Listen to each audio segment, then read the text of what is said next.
Hello everyone.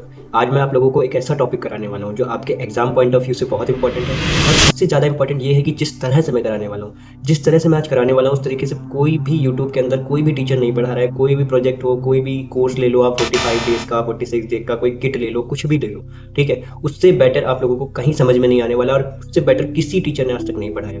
तो इस video को बहुत ध्यान से देखिएगा और एंड तक देखिएगा, पूरी स्टोरी आपको क्लियर हो जाएगी। और बोर्ड एग्जाम में जिस तरह के क्वेश्चन पूछे जाते हैं वो भी आप लोगों को इसमें दिखाए जाएंगे और बताए जाएंगे कि कैसे आंसर राइटिंग करनी है, ठीक है। तो वीडियो में एंड तक बने रहना, और वीडियो को शेयर जरूर करना, लाइक जरूर करना और सब्सक्राइब जरूर करना, क्योंकि बहुत लोग सब्सक्राइब नहीं कर रहे हैं। प्लीज सब्सक्राइब करो, चैनल को ग्रो करो, क्योंकि मुझे भी मोटिवेशन की जरूरत पड़ती है आप लोगों की तरह।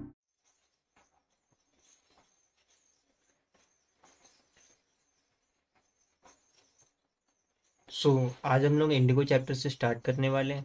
ठीक है, तो सबसे पहले इसकी जो पीछे की स्टोरी है वो हम लोग समझ लेते हैं। तो इसमें होता क्या है, एक राजकुमार शुक्ला और गांधी जी के बारे में ये स्टोरी है। क्या है, अभी आप लोगों को सारी चीज़ें फ्लो चार्ट से पूरी क्लियर हो जाएंगी। ये फ्लो चार्ट इतने अच्छे से बनाया गया है, यानी मैंने ही बनाया है, और इस तरह से बनाया है कि आप लोगों को पूरी स्टोरी एकदम डिटेल्ड में एक्सप्लेन हो जाएगी, और आपको इसके अलावा और कुछ लर्न करने की ज़रूरत नहीं। अगर आपको ये पूरी स्टोरी लर्न है, पूरे ये जो मैंने लिखे हुए हैं ये लर्न है, तो कोई भी आंसर आ जाए, कोई भी क्वेश्चन आ जाए, आप लोग इजीली उसको बना सकते हो। किसी भी चीज़ को रटने की ज़रूरत नहीं पड़ेगी। ठीक है, तो सबसे पहले इसकी इसके समरी को समझ लेते हैं। तो होता क्या है कि बिहार के चंपारण डिस्ट्रिक्ट में एक सिस्टम चल रहा होता है। वहाँ के जो सबसे ज़्यादा जो वहाँ की ज़मीनें होती है वो ब्रिटिश लैंडलॉर्ड ने एक्वायर कर रखी होती, ओन कर रखी होती है। और वहाँ पर जो इंडियन फार्मर्स थे वो वर्क करते थे, मतलब ब्रिटिश लैंडलॉर्ड्स की ज़मीनों पर काम करते थे, इंडिगो की फार्मिंग करते थे, जिनको हम लोग टेंटेंट्स या फिर शेयर क्रॉपर बोलते थे। क्या बोलते थे? शेयर क्रॉपर्स बोलते थे। और उनके बीच में कॉन्ट्रैक्ट था कि फार्मर्स जो थे वो इंडिगो जो उसमें उगाएंगे, जो उसकी ग्रो करेंगे, उसका सिर्फ 15% ही अपने पास रखेंगे, बाकी सब उनको ब्रिटिश लैंडलॉर्ड्स को एज अ रेंट देना पड़ेगा। ठीक है, तो ये सिस्टम था, यही प्रॉब्लम थी। प्रॉब्लम अभी और आगे पता चलेगी। सबसे पहले अब हम लोग आगे बढ़ते हैं। तो गांधी जी ने क्या करा? राजकुमार शुक्ला ने गांधी जी से रिक्वेस्ट करा। कहाँ करा? पहले तो राजकुमार शुक्ला के बारे में जान लेते हैं कि राजकुमार शुक्ला एक पुअर और अनएजुकेटेड या इलिटरेट फार्मर था। गांधी जी को इंडियन नेशनल कांग्रेस के लखनऊ अधिवेशन में 1916 में मिला था, दिसंबर 1916 में। और गांधी जी से उसने रिक्वेस्ट करी कि वो चंपारण आए, बिकॉज वहाँ के किसानों के साथ अनफेयरनेस हो रहा है, इनजस्टिस हो रहा है। उसके खिलाफ कंप्लेन करने के लिए वो कहाँ पहुंचा था? इंडियन नेशनल कांग्रेस लखनऊ के अधिवेशन में पहुंचा था। गांधी जी ने पहले तो इग्नोर कर दिया, लेकिन बाद में उसको हाँ बोल दिया। कहाँ पर हाँ बोला था? कलकत्ता में हाँ बोला था। ठीक है, क्यों बोला था? क्योंकि गांधी जी उनका पीछा, राजकुमार शुक्ला जो था वो बार बार उनका पीछा करते करते जहाँ पे भी वो जाते थे वहाँ वहाँ उनको फॉलो करते हुए पहुंच जाता था। फिर गांधी जी ने बाद में उसको एग्री एग्री कर गए, और उन्होंने डिसाइड करा कि वो बाई ट्रेन कहाँ जाएंगे? चंपारण जाएंगे। तो सबसे पहले वो दोनों पहुंचे मुजफ्फरपुर। मुजफ्फरपुर में कौन थे? डॉक्टर राजेंद्र प्रसाद के घर पहुंचे। डॉक्टर राजेंद्र प्रसाद वहां पर नहीं थे, लेकिन उनके जो सर्वेंट्स थे वहां पर राजकुमार शुक्ला को उनको पहचान जाते हैं, क्योंकि कई बार उनके यहाँ पर इन किसानों की समस्याएं लेकर राजकुमार शुक्ला उनके पास गया हुआ था। तो जो उनके नौकर होते हैं, जो उनके सर्वेंट्स होते हैं, वो पहचान जाते हैं। तो वो उनकी बात करा देते हैं राजकुमार शुक्ला की और गांधी जी की डॉक्टर राजेंद्र प्रसाद से। तो उनको वहां पर रुकने के लिए अनुमति दे दी जाती, परमिशन दे दी जाती। फिर क्या होता है? तो चंपारण में, मुजफ्फरपुर में क्या करते हैं गांधी जी? क्या करते हैं कि वहां से लोकल लॉयर्स को बुलाते हैं, गैदर करते हैं, और उनसे फैक्ट इकट्ठा करते हैं, कंप्लीट इन्फॉर्मेशन लेते हैं। और लॉयर्स को डांटते भी हैं। यहाँ पर क्वेश्चन पूछा जाता है, why did Gandhi ji chide the lawyers? ठीक है, चाइड मतलब होता है डांटना। क्यों डांटा? तो for charging poor farmers too much money, क्योंकि वो पुअर फार्मर्स से बहुत ज़्यादा मनी चार्ज कर रहे थे, इसलिए गांधी जी ने उनको डांटा। ठीक है, और डिसाइड करा कि ये जो लॉ कोर्ट है, लॉ कोर्ट से कोई भी हेल्प किसानों की नहीं होने वाली, क्योंकि हम लोगों को सबसे पहले फार्मर्स को जो डर है उनको फ्री फ्रॉम फियर करना होगा, उनके डर को ख़त्म करना होगा, तभी उनकी मॉरल जीत होगी। और तीसरी चीज जो मेन कॉन्फ्लिक्ट था वो था क्या? तो लैंडलॉर्ड की ट्रिक थी। ट्रिक ये थी कि उनको पता था कि जर्मनी ने एक सिंथेटिक फार्म इंडिगो या फेक इंडिगो या केमिकल इंडिगो, जो भी आप बोलो, ठीक है, वो इन्वेंट कर लिया है। तो इसलिए अब ये जो इंडिगो है उसकी फार्मिंग करना अब बहुत ज़्यादा प्रॉफिटेबल नहीं बचेगा, बल्कि लॉस का एक बिजनेस हो जाएगा। तो उन्होंने डिमांड रख दी कि अगर आप लोगों को किससे डिमांड रखी? फार्मर से डिमांड रख दी कि उनको पैसा देना पड़ेगा अपने 15% वाले जो कॉन्ट्रैक्ट था उनके बीच में उसको ख़त्म करना है, तो उनको उनको पैसे पे करने पड़ेंगे।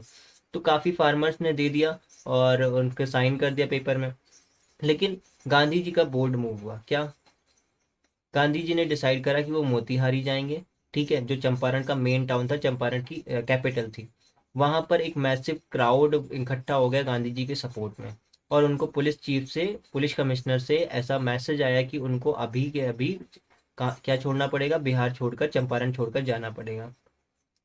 फिर क्या होता है, फिर कोर्ट का ऑर्डर आता है और डिसोबीडियंस क्या क्या चीज़ होती है, गांधी जी साइन करते हैं ऑफिशियल ऑर्डर पे, ठीक है, गांधी जी को नोटिस आता है जिसमें वो उसको डिसोबे करने का बोल देते हैं, उनको नोटिस को लिख कर कह देते हैं कि मैं इसको नहीं मानता हूँ। Gets an order to come to court the next day, और फिर अगले दिन उनको ऑर्डर आ जाता है कि वो कोर्ट में पेश हों।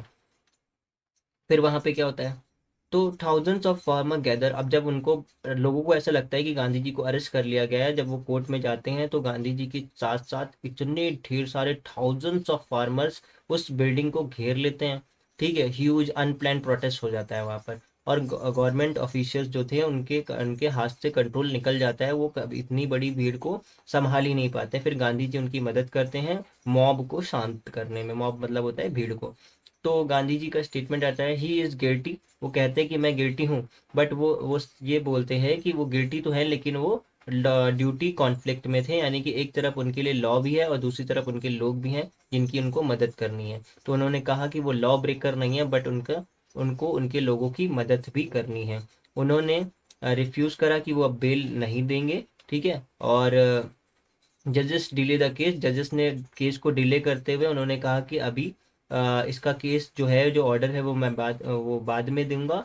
तब तक वो गांधी जी को रिहा कर देते हैं, रिलीज कर देते हैं, ठीक है। फिर वहाँ पर इन्वेस्टिगेशन कमेटी बैठती है और गवर्नमेंट कंफ्यूज हो जाती है, फिर वो ऑफिशियल इन्वेस्टिगेशन कमेटी को भेजती है। Landlord, government officer and Gandhi ji, ये सब फार्मर्स को रिप्रेजेंट करते हैं। तो गांधी जी क्या करते हैं कि Gandhi ji collect the huge amount of farmer statement and papers, ये सारी चीज़ें वो फार्मर्स के साइन वगैरह लेते हैं, उनके स्टेटमेंट लेते हैं और ये सारी चीज़ें वहाँ पर कमेटी को देते हैं। फिर एंड में ये बात बनती है, जो समझौता होता है कि उनको 25% जो है रिफंड, उनका जो पैसा है वो रिफंड कर दिया जाएगा। गांधी जी इस बात को मान जाते हैं, क्योंकि गांधी जी का ये मानना था कि पैसा इंपॉर्टेंट नहीं है, बल्कि ये जो विक्ट्री है ये हमारे लिए बहुत इंपॉर्टेंट है। और विक्ट्री क्या है कि वहाँ के लोग अब अपनी आवाज़ उठाने के काबिल हो चुके हैं और अंग्रेजों का जो डर है वो उनके मन से, उनके अंदर से निकल चुका है, ठीक है। अब लास्ट में एंड ऑफ शेयर क्रॉपिंग। तो landlord leave the big farms, जल्दी ही जब ये ऑर्डर, जब वो लोग मान जाते हैं तो जो वहाँ के लैंडलॉर्ड्स होते हैं वो सब उस फार्म्स को आ, छोड़कर चले जाते हैं, और फाइनल रिजल्ट ये होता है कि इंडिगो सिस्टम वहाँ पर कंप्लीटली कोलैप्स हो जाता है, यानी कि डिस्ट्रॉय हो जाता है, और पीजेंट को उनकी ज़मीन जो है वो खुद मिल जाती है। गांधी जी वहाँ पर काफ़ी सालों तक रहते हैं और एजुकेशन को बढ़ावा देते हैं, ठीक है, वहाँ पर डॉक्टर्स का अरेंजमेंट करते हैं, टीचर्स का अरेंजमेंट करते हैं, वॉलंटियर्स का अरेंजमेंट करते हैं, बेटर एजुकेशन, बेटर हेल्थ और क्लीनलीनेस फॉर द विलेजेस वो प्रोवाइड करते हैं।